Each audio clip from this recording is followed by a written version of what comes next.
Sarah's hands shook as she gripped the old hunting rifle, her spine flush against the weathered barn wall.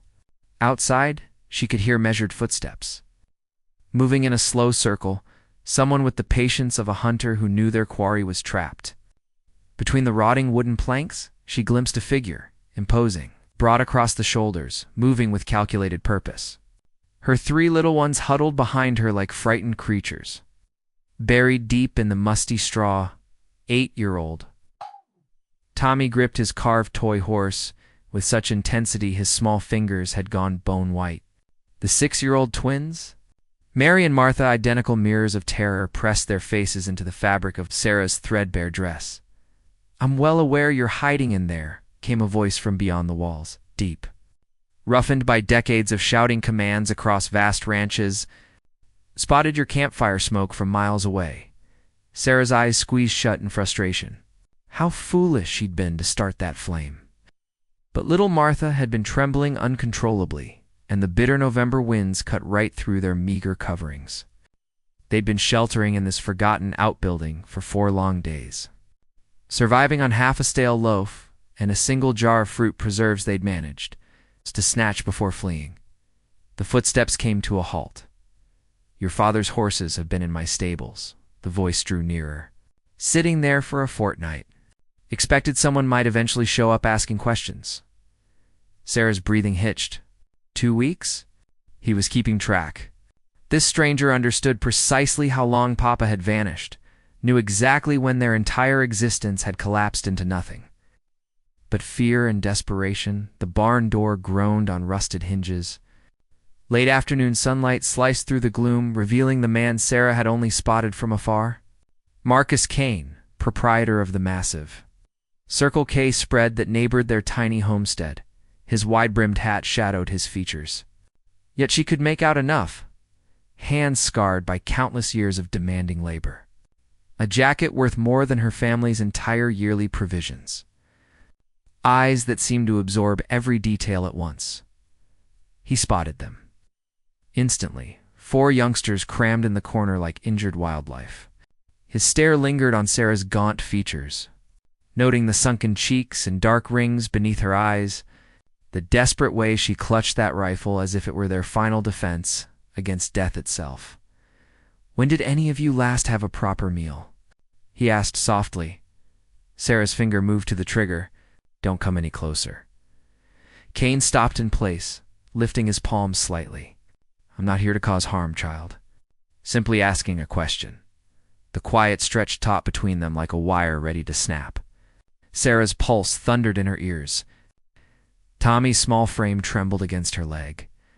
Beyond the walls, wind rose with a mournful whistle through the gaps, sounding like distant weeping. Kane's gaze shifted from her face to the children cowering behind her, and something changed in his expression. Perhaps recognition, memory, or old wounds reopening. "Come with me, all of you," he said at last, his words barely audible. Sarah's thoughts spun wildly. Come where? Her eyes darted past Kane's towering form to the open doorway, where she glimpsed something large and dark lurking outside. A wagon. He'd arrived with a wagon. "Absolutely not," she breathed, though her voice cracked with exhaustion. Behind her, she sensed the children stirring, hope and dread battling within their small hearts. Kane advanced one careful step, palms still raised. "Your father's in debt to me, child. Has been for 3 months running? But that's not what brought me here." The rifle trembled in Sarah's grasp. 3 months precisely when Papa began vanishing for days on end, turning home reeking of liquor and spinning wild tales about mining claims and fortunes waiting just around the bend. 3 months since Mama succumbed to the fever and their small universe began its gradual disintegration. "Located him in Deadwood," Kane continued, his tone gentle as fractured crystal. "The poker stakes climbed too high, and he wagered the homestead. Lost everything to a fellow called Briggs."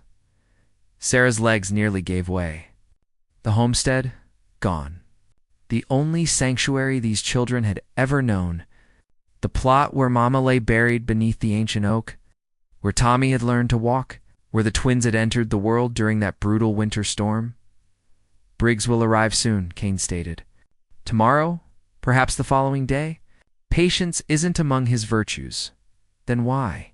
Sarah's voice shattered. She swallowed hard, forcing herself to continue. Why are you here? Why offer help? Cain remained silent for a long stretch, his stare distant. Through the doorway, Sarah could hear his horses shuffling restlessly. Leather harnesses creaking in the breeze. Once had a daughter, he said finally. Around your age, maybe slightly younger, had past tense. Sarah watched that single word settle across Cain's shoulders like a cloak woven from sorrow. Tommy whimpered quietly, and Mary reached out to grasp Sarah's arm. Sarah, I'm starving, she whispered, so faint it was barely breath. Cain heard anyway. His jaw clenched, and when he spoke again, there was steel in his voice, something that would not be questioned. There's nourishment in the wagon. Warm coverings, shelter with solid walls and a roof, plus a fire that won't signal your location to every wandering desperado from here to Montana. Sarah looked down at her siblings, truly looked. Tommy's ribs jutted through his thin shirt. The twins' faces had grown pale and hollow, their eyes appearing too large for their heads. When had any of them enjoyed a decent meal? When had they last slept without staying alert for danger? What's your price? She asked because nothing came without cost. And men like Cain didn't assist people like them without reason. Cain's expression remained unchanged. But something flickered in his eyes. Surprise, perhaps respect, or grief. We'll work that out later, he said. Wind gusted again, and through the barn's gaps. Sarah spotted storm clouds gathering on the horizon, dark, heavy, pregnant with the kind of downpour that would soak through their thin garments and transform their meager shelter into a nightmare of cold and dampness. Behind Cain, his horses nickered softly, and Sarah realized suddenly she could detect aromas actual food. Bread and meat plus something else that made her empty belly clench with sudden, desperate hunger. The rifle sagged an inch in her grip. Cain noticed and nodded once, as though she'd made some choice he'd been anticipating. Time to decide, child, he said quietly. My wagon, or whatever follows in Briggs's wake when he arrives. Sarah never had the opportunity to respond. Thundering hoofbeats shattered the evening calm like gunfire, approaching fast and hard from the main road's direction. Cain's head snapped toward the sound, his hand dropping instinctively to the pistol at his hip. Get down, he commanded, gesturing toward the children. All of you into that straw and stay completely silent. Sarah grabbed Tommy and the twins, dragging them deeper into the shadows as riders approached. Through a crack in the barn wall, she could see them, 5 men on foam-flecked horses, their faces harsh and predatory. The leader wore a black hat adorned with silver. His coat, the sort of expensive wool that spoke equally of wealth and violence. Briggs? It had to be. Cain stepped outside the barn, and Sarah heard his boots crunch on gravel. She pressed her eye to the gap in the wood, watching as he confronted 5 riders with nothing but steady nerves and the weapon on his hip. Good evening, gentlemen, Cain said, his voice carrying that same quiet command Sarah had witnessed in the barn. You're trespassing on my property? Briggs dismounted slowly, his spurs chiming against the earth. Cain. He spoke the name like tasting something bitter. Word is you might have information about some missing youngsters, children. Cain's tone remained mild, conversational. Which children might those be? For belonging to a man named Henderson. Fellow who owed me substantial money. Briggs stepped closer, and Sarah could see his holstered gun, could see how his men arranged themselves in a loose half-circle behind him. Debt that's now passed to his offspring. Sarah's blood froze. Passed to his offspring. They weren't merely homeless. They were collateral. Property to be seized and sold to settle their father's gambling debts. Henderson's children are under my care. Cain stated simply. Briggs laughed, a sound like shattering glass. Your care? That's remarkably generous, Cain. Remarkably costly, too. Do you understand what for healthy children bring in the proper markets? The silence that followed could have crushed stone. Sarah felt Tommy shaking against her side, felt the twins' small fingers clutching her dress. Through the wall's gap, she could see Kane's hand resting calmly near his gun. But there were 5 of them against his 1. "I understand their value to me," Kane said quietly. Briggs drew his weapon. It happened with lightning speed. Sarah nearly missed it. The whisper of steel against leather, the metallic snap of a hammer cocking back, but Kane moved faster. His Colt materialized in his hand like sorcery. The barrel rocked steady and aimed directly at Briggs's heart. "You gentlemen might want to reconsider this," Kane said, his voice remaining mild, conversational. "I have excellent cover here while you're sitting exposed in the open. My foreman is likely watching through a rifle scope at this very moment. How many do you think you can drop before he puts you in the ground?" Sarah held her breath. Was there truly a foreman watching? Or was Kane gambling with the same icy nerve he'd shown entering this barn? One of Briggs's men shifted uneasily in his saddle. Another glanced toward the distant ranch house, its windows dark and revealing nothing. "This isn't finished," Kane, Briggs said, but uncertainty crept into his voice now. "No," Kane agreed, "but it's finished for tonight." The standoff stretched like wire about to break. Sarah could hear her own heartbeat, could feel the weight of her siblings' lives balanced on a razor's edge. One wrong move, one miscalculation, and they'd all be dead or worse. Slowly, Briggs lowered his pistol. "We'll return," he said, holstering the weapon. "With additional men, with legal documents. Those children will come with me one way or another.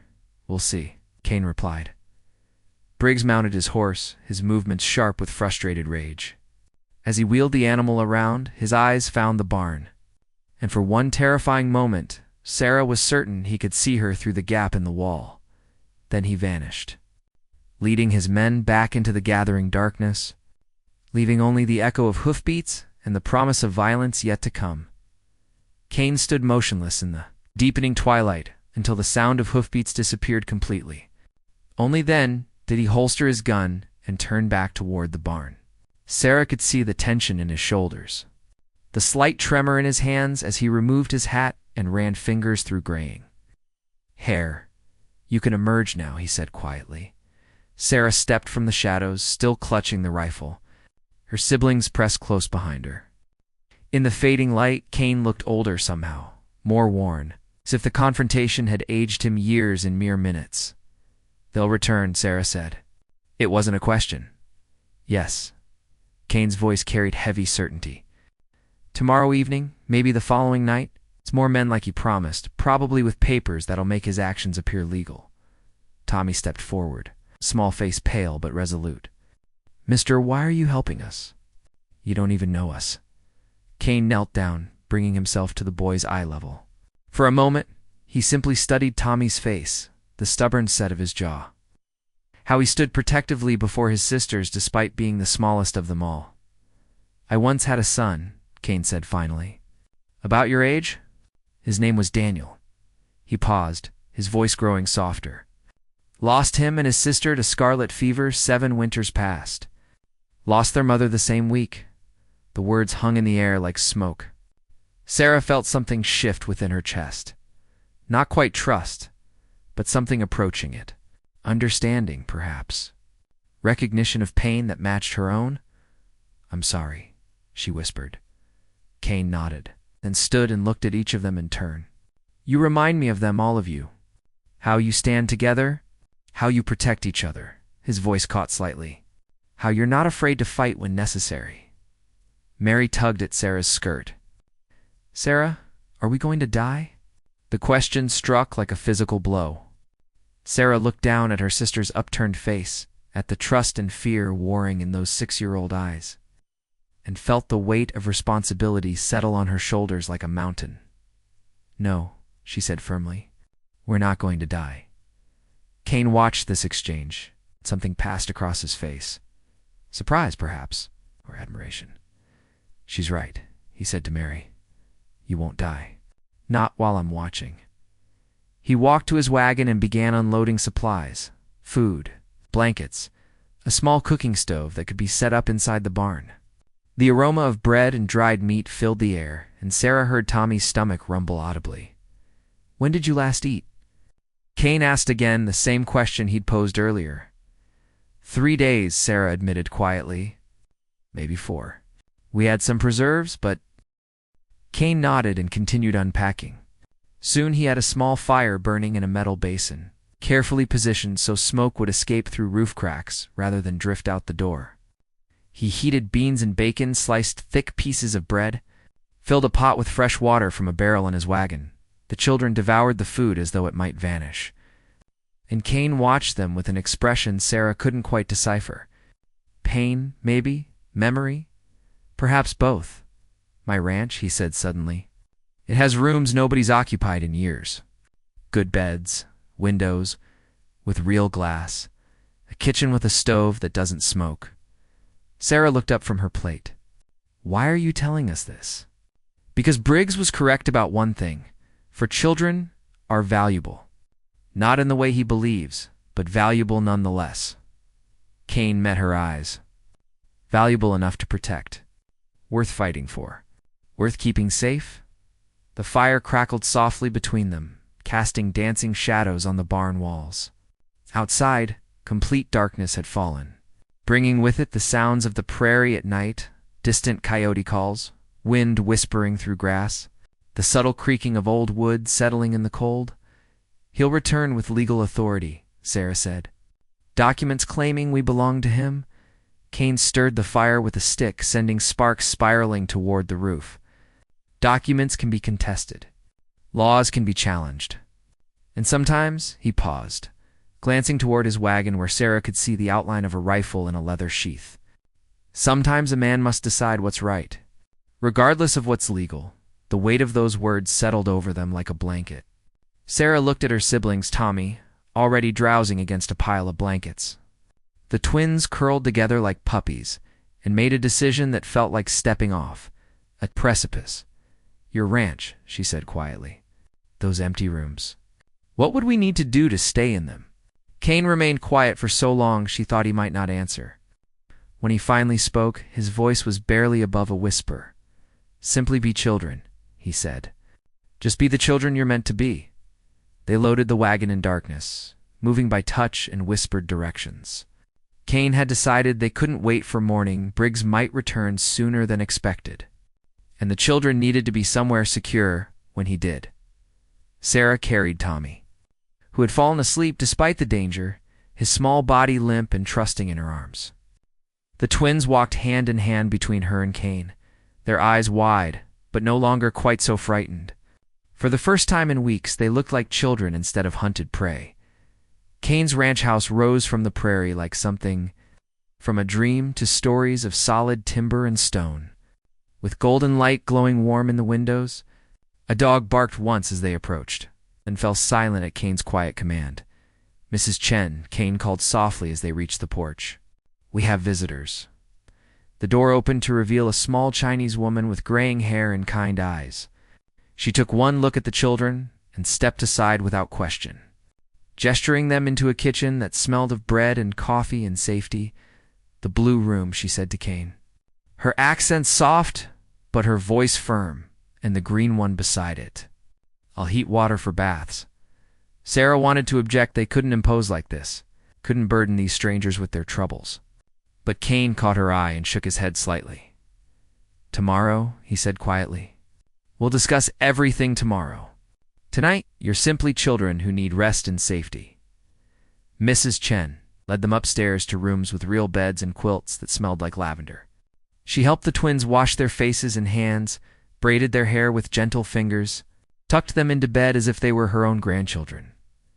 Sarah lingered in the doorway, watching this simple act of kindness with something like wonder. When was the last time someone had cared for them like this? When was the last time they'd been children instead of survivors? Sarah. Tommy's sleepy voice drifted from the other room.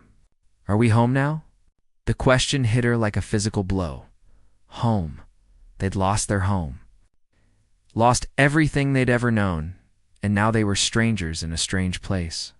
Dependent on the kindness of a man they'd met only hours before. But Kane appeared beside her in the doorway, and his voice was steady when he answered Tommy's question. Yes, he said simply. You're home. Later, after the children were asleep and the house had settled into quiet, Sarah found Kane on the front porch, staring out at the darkness where Briggs and his men had disappeared. "He'll return," she said, settling into the chair beside him. "I know, with more men. With papers, I know." Sarah was quiet for a moment, listening to the night sounds of the prairie. In the distance, she could hear cattle lowing softly, the sound of life and security and belonging. "Why?" she asked finally. "Why risk everything for us?" Kane was silent for so long she thought he wouldn't answer. When he finally spoke, his voice carried the weight of years and loss and hard-won wisdom. "Because 7 years ago, I possessed everything a man could desire. A wife who loved me, 2 children who thought I hung the moon, a future that stretched bright and clean as far as I could see." He paused, his hands gripping the arms of his chair. "And I couldn't save any of it. Couldn't save them." Sarah felt tears prick her eyes. "I'm sorry, but tonight," Kane continued, "tonight, I could save something. Someone. For someone who reminded me what I used to be before grief made me forget."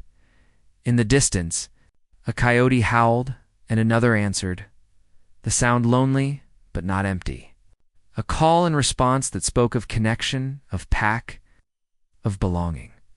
"When Briggs returns," Sarah said quietly, "we'll face him together." Kane nodded. Together, the first hint of dawn was beginning to touch the eastern horizon, painting the sky the color of hope.